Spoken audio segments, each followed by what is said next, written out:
بے روزگار شخص کو زکوٰۃ کا مال دینا اس کا کیا حکم ہے؟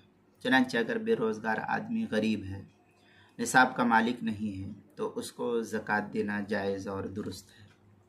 تاہم ایسے شخص کو کوشش کرنا چاہیے اور اللہ تعالیٰ سے دعائیں بھی مانگنا چاہیے کہ اس کے لیے کوئی راہ ہموار اللہ تعالیٰ جو ہے جلد سے جلد کر دے۔ چنانچہ اس سلسلے میں جو فقہا لکھتے ہیں کہ یہ عبارت نقل کرتے ہوئے لکھتے ہیں وَيَجُوزُ دَفْعُهَا الزَّكَاةَ إِلَى مَن يَمْلِكُ أَقَلَّ مِنَ النِّصَابِ۔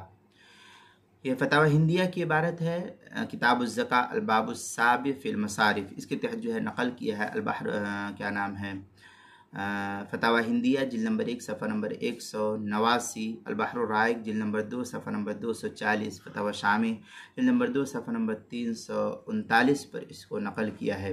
اسی طریقے سے زکوٰۃ کے مسائل کا انسائکلوپیڈیا اس کے حروف تہجی با عنوان ہے بے روزگار کو زکوٰۃ دینا، صفحہ نمبر 89 پر اس کو نقل کیا گیا ہے۔